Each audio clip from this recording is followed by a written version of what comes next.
اعوذ باللہ من الشیطان الرجیم بسم اللہ الرحمن الرحیم۔ تمام مومنین کی خدمت میں السلام علیکم ورحمۃ اللہ وبرکاتہ۔ تو فیا علی علیہ الصلوۃ والسلام مدد۔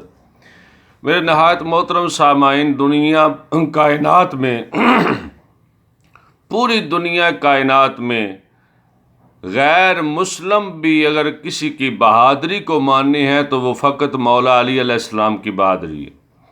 مولا غازی عباس علیہ السلام کی بہادری کو لوگ مانیں، لیکن لوگوں نے کوشش کی ہے کہ مولا علی علیہ السلام کی ہمیشہ مخالفت کی جائے اور آپ کے سامنے کوئی نہ کوئی لا کر کھڑا کیا جائے۔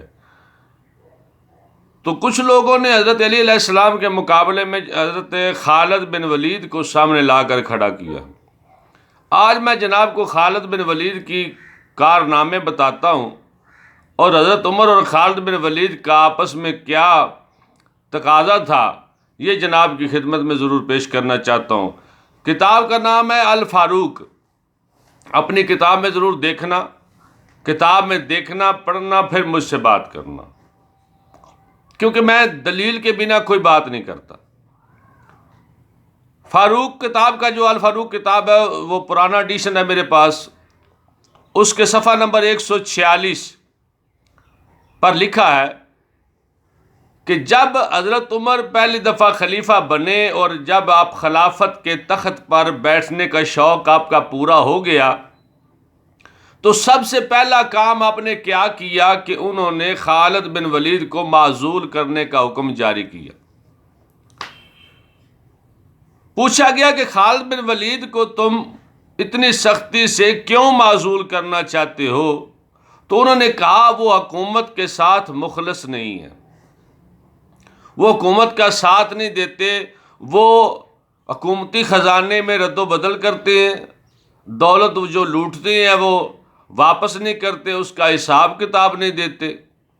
تو جب سب سے پہلے خالد بن ولید اور حضرت عمر یہ دونوں آپس میں سخت ناراض تھے، یہاں ایک سوال پیدا یہ ہوتا ہے، جو لوگ کہتے ہیں کہ سارے صحابہ ایک جیسے ہیں، صحابہ کے گستاخ شیعہ ہیں، یہ ایسا کرتے ہیں۔ دیکھیں میرا بھائی، ہم کسی کی گستاخی نہیں کرتے، ہمیں اپنوں سے فرصت ہی نہیں ملتی ہے، ہمیں محمد و آل محمد علیہ السلام کے ذکر سے فرصت ہی نہیں ملتی، ہم آپ کسی کی گستاخی کریں؟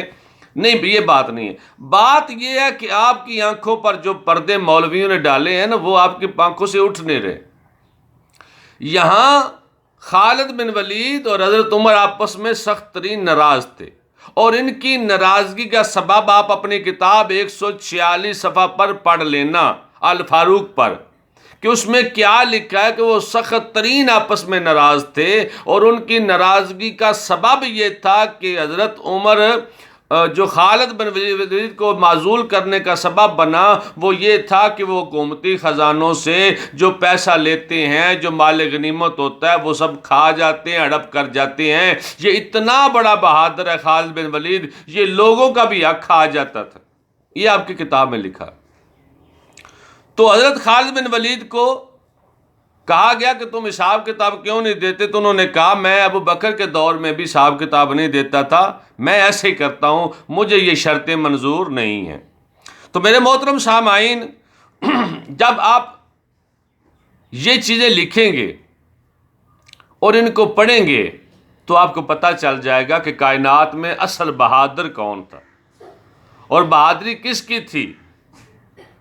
تو حضرت عمر کے بارے میں اس کتاب میں بہت مواد ہے، اگر آپ حاصل کرنا چاہتے ہیں تو بہت زیادہ مواد ہے، آپ اس سے پڑھیں، سمجھیں اس سے، اور خالد بن ولید کو معزول کرنے کا جو سارا واقعہ ہے وہ سارا واقعہ میں آپ کو کوٹ نہیں کر سکتا، آپ کو حوالہ اس لیے دیا ہے کہ یہ سارا حوالہ آپ یاد کریں، اپنی کتاب الفاروق علامہ شبلی نعمانی صاحب کی پڑھیں، اس میں آپ کو مل جائے گا کہ خالد بن ولید کا اور حضرت عمر کا آپس میں کیا تعلق تھا اور ان کو معزول کیوں کیا گیا، وہ امانت میں خیانت کرنے والے تھے یا نہیں تھے، یہ ساری باتیں آپ کو اس کتاب میں مل جائیں گی۔ جب مل جائیں گی میرے محترم سامعین، تعصب کی اینک اتار کر اسے پڑھنا، جب تعصب کی اینک اتار کر پڑھیں گے تو آپ کو پتہ چل جائے گا کہ کائنات میں اصل بہادر کون ہے، وہ فقط ذات ہے مولا علی علیہ السلام کی۔ مالک کے کائنات ہمیں حقیقت کو سمجھنے کی توفیق عنایت فرمائے۔